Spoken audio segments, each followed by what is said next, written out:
Bonjour à toutes et à tous, j'espère que vous allez bien, très bien, c'est Nasavap pour une nouvelle vidéo et là aujourd'hui on va voir comment amorcer une résistance et comment amorcer les différents types de résistance. Donc il y a plusieurs techniques, je vais vous expliquer tout cela plus en détail parce que j'ai eu pas mal de questions en commentaire dans ce sens là. Il y a même une personne qui m'a demandé pourquoi je ne ferais pas une vidéo là-dessus. Donc déjà il y a trois types de matériel en général, c'est les petits clairomiseurs avec des petites résistances, les clairomiseurs avec des grosses résistances et les petits pods rechargeables. Bon, les pods il y en a de toutes les tailles quoi, il y en a des longs en forme de stylo, en forme de carré, en forme de triangle, tout ce que vous voulez. Donc pour les pods c'est assez simple en général, faudra surtout mettre sur celui-là et celui-là du 50-50, le 70 PG, 70% PG n'ira que sur ça et ça, et le 80 VG n'ira que sur ça quoi. Il y a des petites exceptions mais en gros voilà, c'est pour dire les liquides, on peut pas mettre n'importe quel liquide dans n'importe quel claireau. Le 50-50 a l'avantage de pouvoir passer partout sauf dans certains gros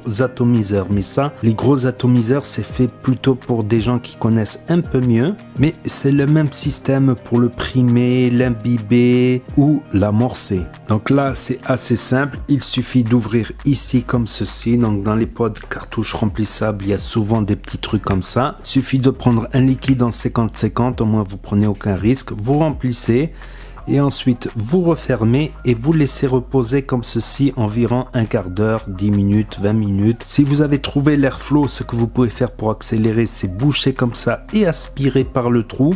Ça forcera le liquide à rentrer dans la résistance, dans le coton, et vous laissez reposer. Quant aux autres types de clairomiseurs, donc pour les amorcer pour une première utilisation ou quand vous changez de résistance, quand votre résistance elle est usée, qu'elle a un goût de brûlé. Donc cela aussi vous pouvez les remplir comme ceci par ici et laisser tremper un quart d'heure.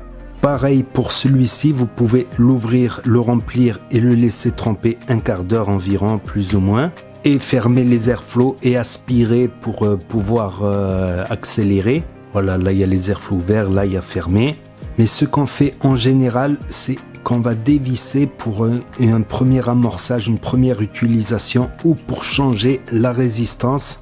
Quand vous avez un petit goût de brûlé, là que la résistance n'est plus bonne et qu'elle devient toute marron, noire. Donc vous voyez bien que sur un petit clairomiseur, les fenêtres de coton, elles sont toutes petites. C'est là où le liquide il va venir rentrer. Et vous voyez bien que sur les gros clairomiseurs, les résistances sont plus grosses et les arrivées de liquide sont plus grosses. Pour petit rappel, le 80 VG est beaucoup plus épais et visqueux et les 50-50 est beaucoup plus liquide et le 70 PG encore plus liquide. Donc là-dessus, je vais mettre du 50-50, même si on peut passer en 60 aussi, c'est possible, ça dépendra des résistances. 50-50, vous prenez aucun risque. Soit vous mettez comme ça dans chaque fenêtre, donc vous pouvez mettre quelques gouttes de liquide au-dessus ici, comme je fais dans le coton, et attendre que les fenêtres s'imbibent, voire même mettre du liquide ici dans chaque fenêtre, puis ensuite revisser, puis ensuite remplir par là par un des haricots,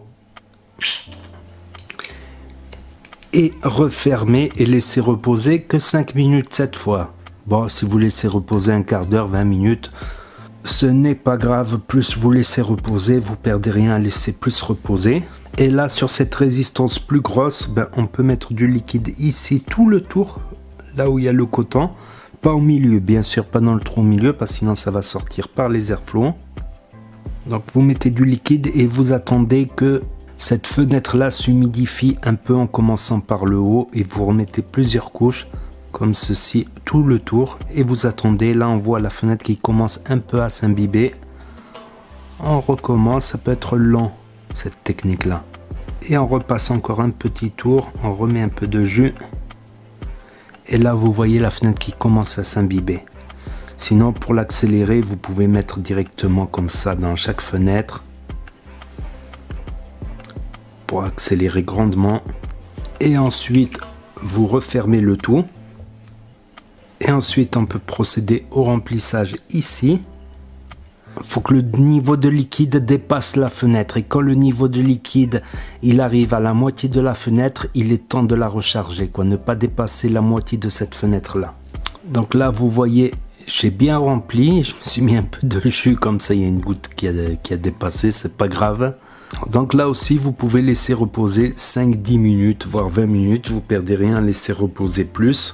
Si vous êtes vraiment pressé, que vous avez vraiment envie de vapoter tout de suite, vous fermez les airflows comme ceci et vous aspirez très fort par là pour forcer le jus à rentrer dans le coton.